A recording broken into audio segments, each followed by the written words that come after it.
Just like my comment about the numbers on a scale not meaning everything about your body, like that's not what you base all of your decisions and worth and value and everything off of. It's the same for choosing your sizes. Like you said, when you move to a petite, you also have to go up in numbers. There are going to be brands that might do that, and I have run across them, but they are less common today. The problem is that the brands have different sizing. So when you're shopping online or in person, choose a couple of different sizes. If they offer a sizing guide and it's actually accurate, that also really helps.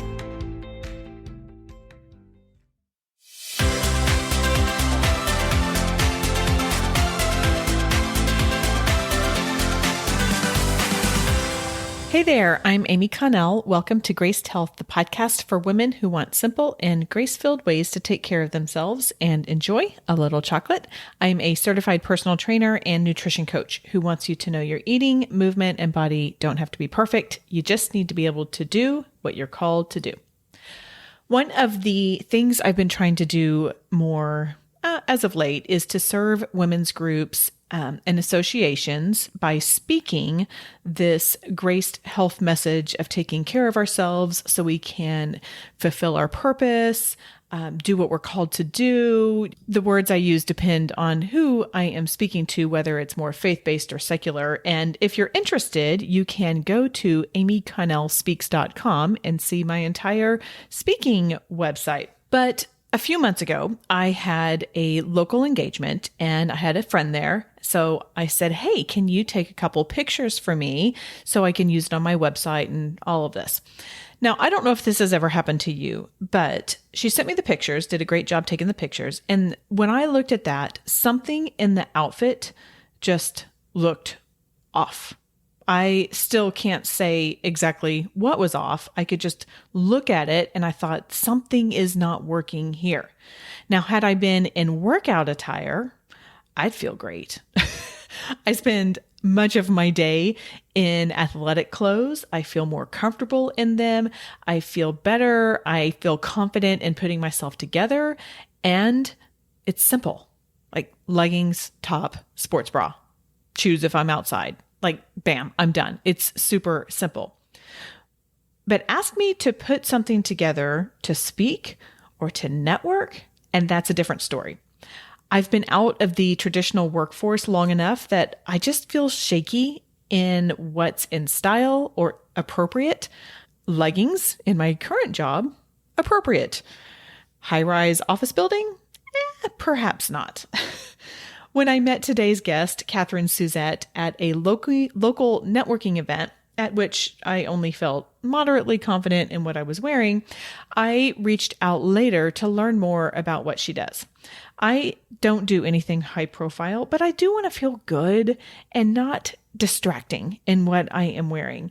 And then after we worked together once, I asked her to come on because I think she has some wisdoms from a stylist perspective, from just thinking about what to wear depending on your body type that I think you'll enjoy as well. Let me tell you a bit about Katherine. Katherine Suzette is a personal stylist and self-presentation coach, serving coaches and leaders so they can create greater impact with less stress. She is a woman pursuing her highest calling and helping others to do the same along the way by offering her skills in style, body language, and communication to those who desire to find and be their authentic self and communicate effectively. And I will tell you before we get going, Katherine does focus on both virtual and in-person style sessions. And then if you just kind of want to watch and learn, she does have a mini course and you can enter the code GRACEDPOD, GRACEDPOD, no spaces, all uppercase, and get a discount. So listen in for that. And of course, we'll have that information in the show notes. Okay, let's bring on Katherine Suzette. Katherine, welcome to the show. Thank you. I am excited to be here. I want to start somewhat broadly in this conversation. Tell us what a stylist does and why we need one. And before you answer that, because this is kind of how I have always felt, like a stylist is like something for the rich and famous and something that is, they just put everything together and it was totally beyond my reach. And then you and I met at a local Women's Chamber of Commerce meeting, and you really pulled it in like, oh, this might be something that I need. Not because you told me I needed it, but as you were explaining what you do, I thought, this is interesting.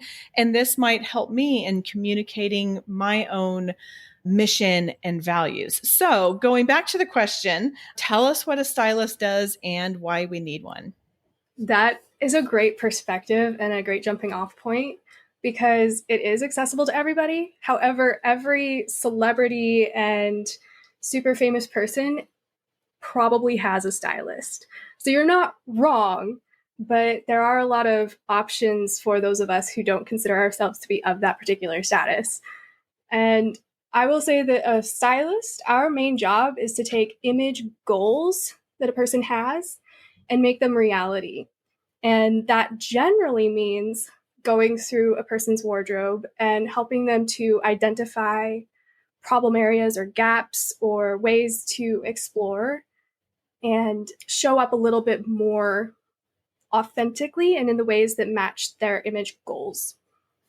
You talked about really identifying style. And one of the things that you encouraged me to do before we worked together was to identify some keywords for what you called a style code.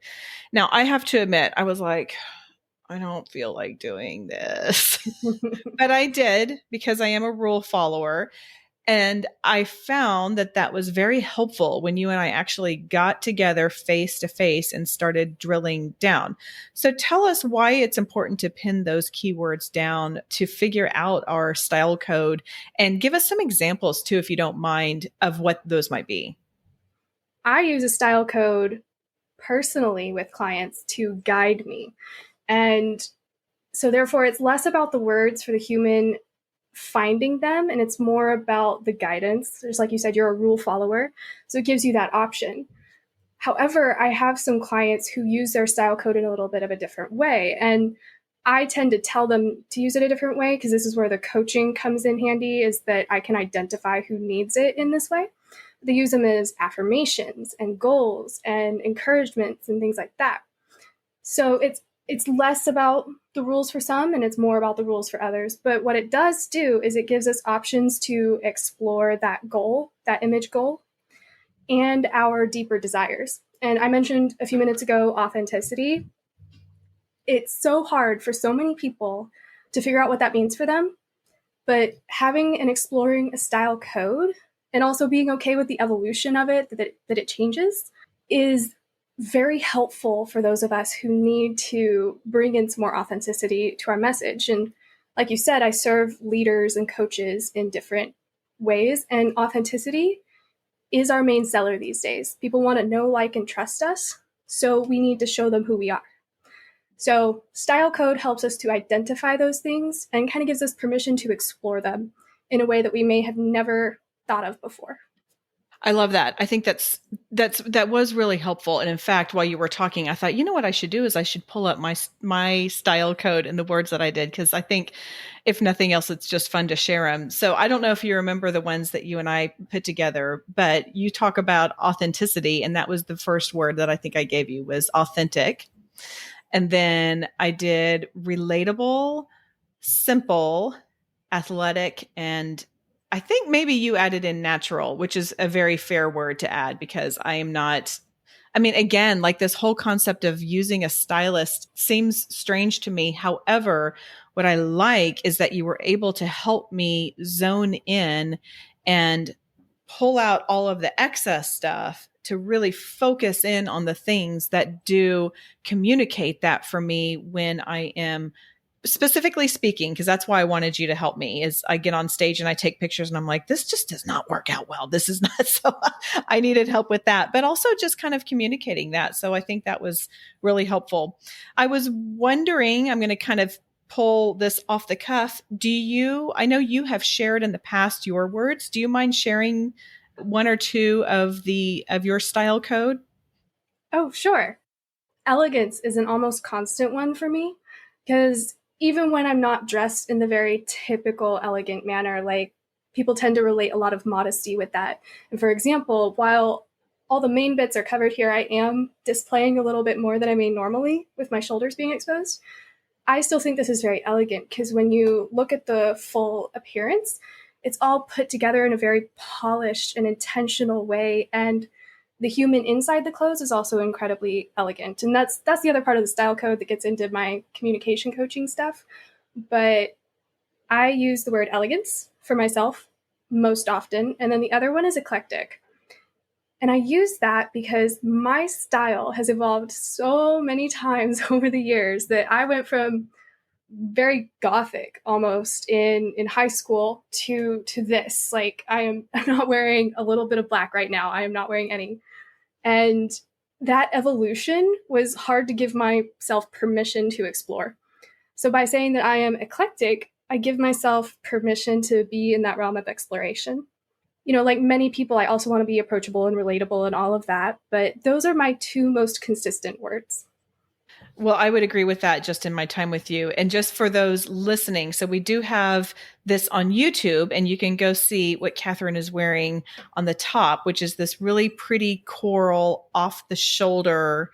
You're going to have to explain it more because I'm terrible at using words. So explain it real quickly. I'm actually happy to, you guys might see a little bit of my messy office back here, but it's actually kind of this beautiful cropped top here. It's a little bit wrinkly because I have been sitting most of the day, and then I've paired it with some very elegant satin pants and some heels. And these pants just hit me in the right place. The shirt hits me in the right place. I am still very modestly covered. I mean, all except for the very tops of the shoulders, but it is incredibly elegant because of the way it fits and the way that it's polished, the way that it all works together and works for my body. It looks fabulous on you. Yes.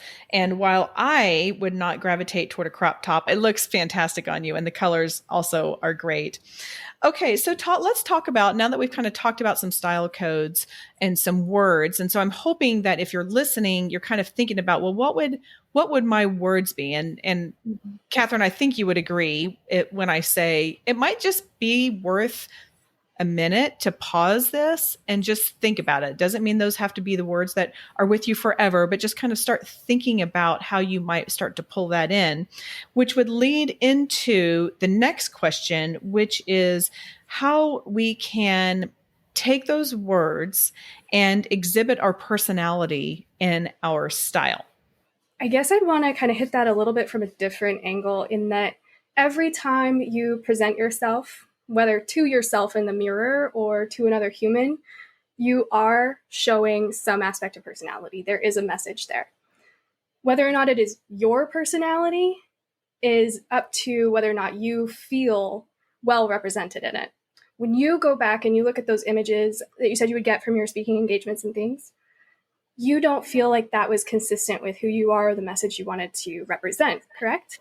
Mostly, I just felt like I could look at it and see that something wasn't going, something was wrong or something was off. It's kind of like any, I'm trying to think of examples of pictures or other things that you could just look at it and tell that something's off. And that's what I felt when I was looking at myself in the midst of a speaking engagement. So that's fair. And that seems to have more to do with the rules and the style rules and whether or not you're doing it correctly. But I guess I would say that for most people, they feel like it doesn't represent them somehow.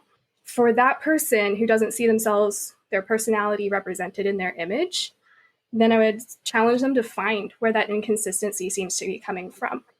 That can be a huge challenge, and having a moderator to help one explore that is really helpful. Just like with almost anything else, having somebody, a third party who is not you, who is not feeling all of the same emotions and reactions and all of that, and who can see the bigger picture to help you in that is very stress relieving for many, many, many folks. But I would say that to encourage more personality, what usually happens is that I encourage color exploration. And for that matter, exploration at all. Just like I said with my style, I like to explore and evolve. I need to encourage that in some people because they get very stuck. And then they want to keep going in that same way, but they know they need help. They don't want to actually go outside of that comfort zone. And I need to be there to encourage them out of it. Yeah, just a little bit, but you have been fun to work with because you still take my advice and you like critically think about it, and then you apply the pieces one step at a time, and seeing the way that you have altered the way that you talk about your style and even your code and things like that over time has been really fun. Well, thank you for that. You talk about color. Was there anything else that you might add to that in terms of exhibiting our personality? I love color. I also love accessorizing, and that is not something that most stylists, I should take that back. I don't really know. I am not most stylists, but I don't see it happen very often that a person who is talking about clothing also talks about their accessories. And that is an easy way to explore without overcommitment. Or, you and I were just talking about clothing rentals. I think that's another great way of exploration for that personality. Having the ability to explore without commitment is really important for finding a personality when you don't know what it is. If you do know what it is, like for example, one of my clients is incredibly funky and playful, but they didn't know how to represent that.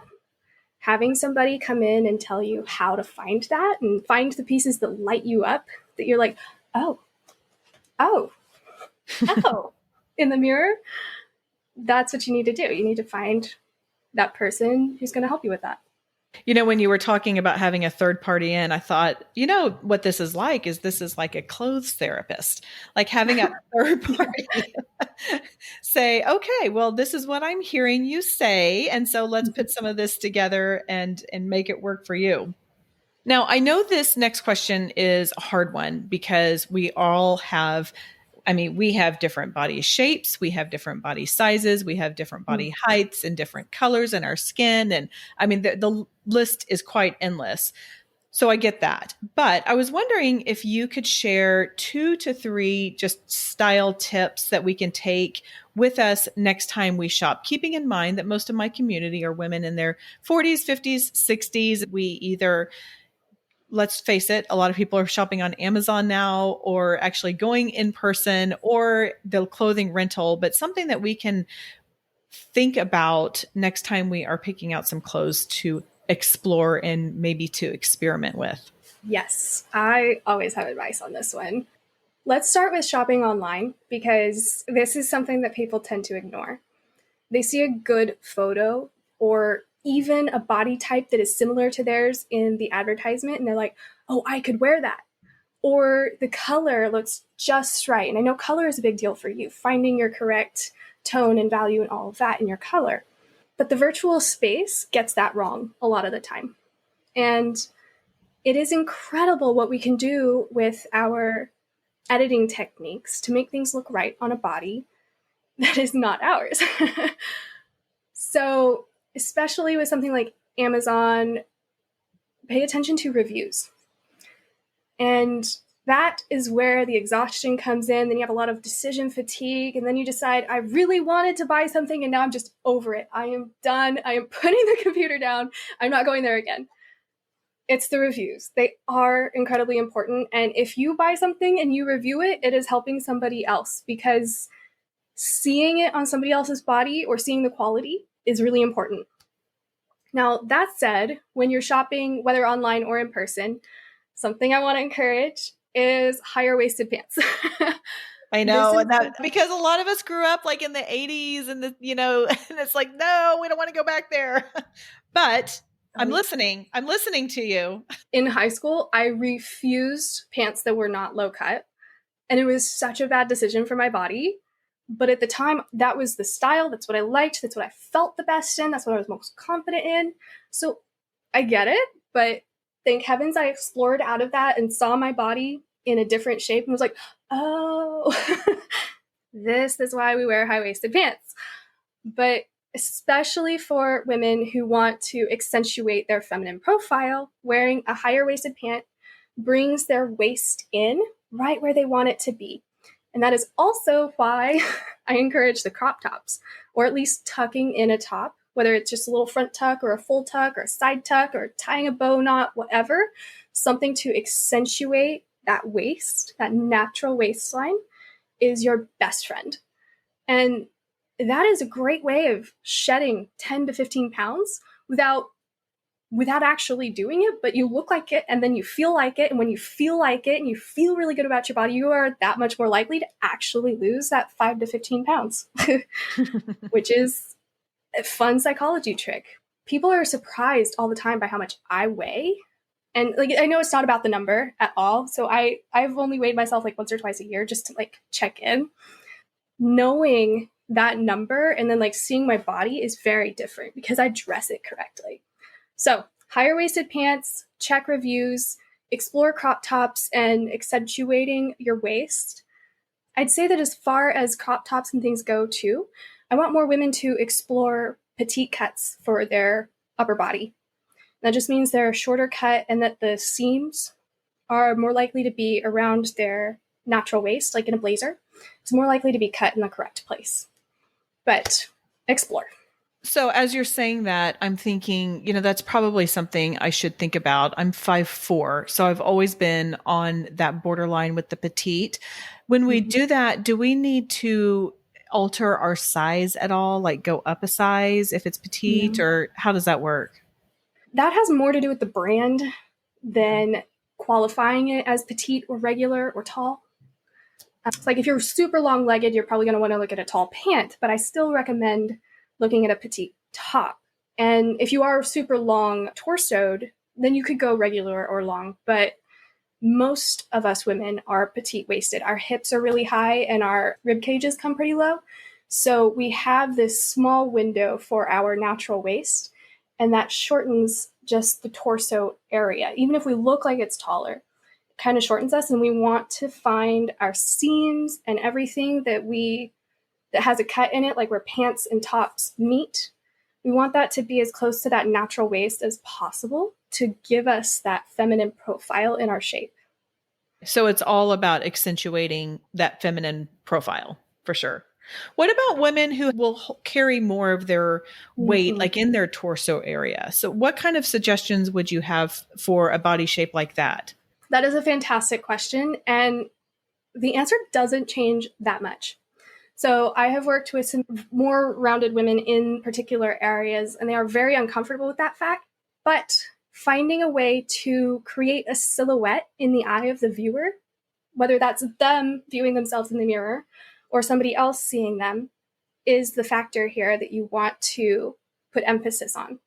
Even if it's a full monochromatic look, like say you are all pink or orange today, if there are seams in the outfit, make sure the seams hit you where you want to draw attention to a natural waist.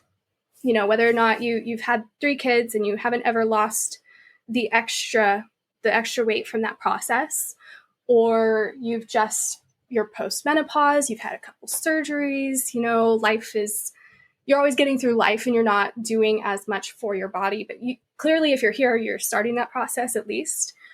But for those women, I still want them to explore these different shapes, creating a different silhouette or profile. That said, don't run away from breaking the rules if the rule doesn't work. So I have one client for whom that shape just doesn't do it for them. They don't like it. It doesn't work. They're uncomfortable. And that is the last thing you want, is to feel uncomfortable with yourself in whatever you're wearing. This particular client tends to wear longer items, and we find items that accentuate her waist with the outerwear or accessories. There are ways of breaking the rule or going around it, and it really does just come down to permission to explore. One of the things that I was reminded of that you recommended to me that I think was good guidance is when ordering online to order several different sizes. Mm-hmm. It is a bit of a pain, I will admit. Yes. However, I think it's good to at least give yourself an option rather than saying an unequivocal, yes, this works, or no, this doesn't, and helps you kind of see where things fit. And I have also noticed, it is no secret that sizing has inched up over the last 15 to 20 years. I think I read just the other day that a 6 today is somewhat equivalent to a 10 from 20 years ago. And I'm like, that makes a lot of sense to me in a lot of different ways. But also just the sizing between brands is huge. I bought a jumper, I think I showed you, and it was a bigger size than what I normally did. But I was like, well, dang, this fits though. Like it fits. And so who gives a flip what the number says on there? Yeah. I mean, just like my comment about the numbers on a scale not meaning everything about your body, like that's not what you base all of your decisions and worth and value and everything off of. It's the same for choosing your sizes. Like you said, for when you move to a petite, you also have to go up in numbers. There are going to be brands that might do that. And I have run across them, but they are less common today. The problem is that the brands have different sizing. So when you're shopping online or in person, choose a couple of different sizes. If they offer a sizing guide and it's actually accurate, that also really helps. Pay attention to returns though. For example, I got styled by a friend of mine because I also love it to break out of my comfort zone and to explore and teach myself something new. She was adamant that something was going to fit me from this particular online store that only took credit for returns, or, there are some boutiques and things that don't do returns at all. And so for a year and a half, I have been in this cycle with this particular online shop where I have this credit. So I purchased something and I'm like, okay, I did a good job this time. This one's going to work. I put it on at home and I'm like, what the heck? I don't understand. And it's been over and over. And then I have to pay shipping costs to get it back. And by this time, I have spent twice the amount of the outfit just to look and find something that works. And I still don't own anything from this store. Like, their pictures are great. Their reviews are fantastic. It didn't work for my body. And I hate dealing with returns that do not give money back to you. Like, for credit is not for me. I agree. I just discovered this new place and I like exactly what you just talked about. I like the clothes and it great reviews. It looks great on the models and they use lots of different shapes of bodies. And I returned it not realizing that I only get credit. And I'm like, so what I decided is I'm just going to get something that is like a top, because I feel like tops are more forgiving rather than trying to get something that works on the bottom with pants or a jumper or something like that. Like, I'm just going to go with the top. So when I find a couple tops that fit that credit amount, I'm going to do that. And it might be that I might be done with that place, even though it was great. I don't like the credit for the returns. I have to agree. So know what you're getting into for sure. Absolutely. And speaking of just doing something will work, another tip for those shopping online or in person is remember that tailoring is an option, especially for that petite waist or something that doesn't cut at the right place, or pants. Like, I have to go up a couple of sizes because I am very pear-shaped, I guess is the right word. So I need pants that fit me in the particularly widest place in my body. But then because of that, I have to get the waist tailored in all the time. That is pretty easy. It's pretty straightforward. Get a good tailor. Hemming, though. I hear people complain all the time about needing something the right length. And why don't people make it in the right length? And I'm like, buy it longer, get it hemmed. It's $15, honestly. Just, it's not the biggest deal. And then especially when it fits you well and it fits you in the right place, then you're more apt to buy it. I have done that too. And I'll put something on. I'm like, it's too long. It's too long. I'm not going to wear it. And like, just go to the stinking tailor and get it taken care of. I mean, yeah, I agree with that for sure. Okay. Now I know you do virtual, or I know you do in-person style sessions. So tell us what we can expect if we were to have you help us with our style. Yeah, thanks for that question. I would say there's a little bit of alteration per client needs. Everything that I do has like a particular basis, but then I custom off of that for the client's needs. Basically, my main package is that we go through your wardrobe, then we go shopping for missing or desired pieces, and then I create a lookbook in my app. And you download that app on your phone and you can access your looks from there. Like, I just dressed a client for a couple of weeks abroad. And for every single day of her trip, she had her outfit pre-planned. And so therefore, when she was there, she knew exactly what she was wearing. She knew how she was wearing it because I told her how to wear everything. And then she came back and she was like, that was the easiest way to wear clothes ever. The easiest way to pack, not think about it. Just Yeah, that's a great follow idea. the That's very rules. So good.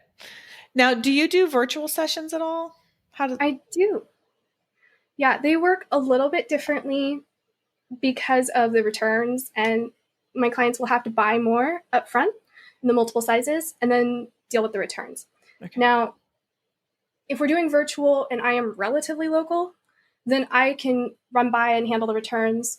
And if not, then I send UPS if possible. Like I schedule a pickup, and then the client can repack their boxes and leave them on the porch during the pickup time. However, the main difference with doing virtual is that going through the wardrobe, the client's going to be doing all of it. I'll be standing here talking, but the action and the pulling things out and trying things on, that's all going to be on the client. So there are pros and cons. I love doing both of them. It's really just what a client needs and where they are in the world. That makes sense. Okay, now for those who maybe aren't quite ready for an individual style session, but they want to learn more, I know you have a mini course called The Art of Self-Presentation. So tell us some about that and how they can get it. I loved running that. So you can find it on my Linktree or off of my Instagram page or even on my website. And it's just a collection of recordings, both of myself and of other big professionals in related fields that all present on ways to present oneself better or more authentically. So how to become more authentic? What does it mean? What does finding your why have to do with it? How to go through a closet better? How to choose the correct colors? How to create a lasting impression? Or on the other side of that is the communication. And I interviewed people in the realms of nonverbal communication, verbal and behavioral communication. And it just was the most fulfilling thing I've done to date with my business, because now I can recommend this to clients too. I'll be like, okay, I love what you're saying and I hear you, and we can make a class out of this. You can come get a one-off session with me. However, if you go and watch this 30-minute interview, I think you're going to get at least most of what you want, and then you can come back and discuss with me. And so people can, or the followers here, whomever, can go and find that there on the Instagram links or my website. I have a discount for this podcast, and it's called Graced Pod, all caps, no spaces. So go get a 15% discount on that and live up to your heart's content. Go explore, go get to know your authenticity, and get some really cool applicable tips that you can DIY for yourself. I love that. Thank you. And that's very generous. Thanks for the link, which we will include all of that in the show notes. So thanks for that.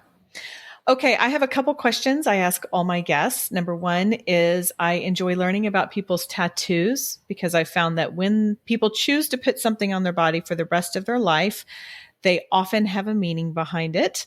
And so I was wondering, if you have a tattoo, if you would mind sharing what it is and the meaning behind it. And if you don't have one, but you had to get one, what would it be and where would it go? I do not have one. I am commitment shy when it comes to tattoos. And part of that is in that part of me that is eclectic. I like to change. I like to evolve. I like to explore. So committing to that level of permanence on my body is just a level I'm uncomfortable with. That said, if I had to get one, there is one that I've always wanted, and it does have a story. I used to sit and read aloud to my friends all the time. I love to read aloud, and one of these days I'd love to read a book on Audible or something, but to be TBD, I will let you know if that happens. But I used to sit and read all the time, and there was this tattoo that the character in the book got. So it was an anchor, and it was on her hip, and I would love to get that with my friends. But a little bit differently than that, I would get floral down my hip and onto like mid-thigh, and I just think it's so beautiful. But I can't commit to it, especially I would have to have the right designer do it, because it has to be that super fine Japanese line. I'm not going for any thick lines here. Just that level of nitpickiness has made me uncomfortable with doing it. That's fair, but we can always talk about it. Dreaming is fun. Yeah, dreaming is fun. It's part of the exploration, right? Okay, do you have a meaningful Bible verse that you would like to share? I know you asked me this a while back, and I was like, well, I have favorite stories, but not verses. That's just part of me. I don't remember the numbers. So I went and found the one that I think runs my life the most. And it is Esther 4:14. You were called for such a time as this. Because I get so caught up in the weeds of why me or why now or how me, how am I supposed to do this? And letting go of that is very hard. And trusting that God really did place me on this earth for such a time as this, like somehow I am the important factor in this time and in this life and this circle of influence that I am able to have, is hard to trust. Yeah. But it is very impactful for me when I am able to remember that and let go and step into that. That's so good. I agree, for such a time as this. Okay, we will put all of this in the show notes, but tell people quickly how they can connect with you. Instagram is great. I get all of the notifications from my DMs and everything on there. I haven't turned them off or anything. Or on my website, I have a contact form that people are welcome to fill out. And I love to talk with people, and they can even like book a mini consultation and things like that for free on my website. But Instagram is at the Impression Code, and my website is impressioncode.com. Perfect. Will, just a reminder, if you guys want to check out the mini course, we will have that in the show notes, and that's, I know, is available on your website as well. Yes. Okay. This is our final question. What is the one simple thing you would like us to remember about our conversation? It can be big, it can be small, but just one thing that we have covered today that you want people to remember. Style evolves. You evolve. Style evolves. Giving yourself permission to remember that and be okay with that can be tough, but it is worth it. So true. Okay. That's all for today. Go out there and have a great day.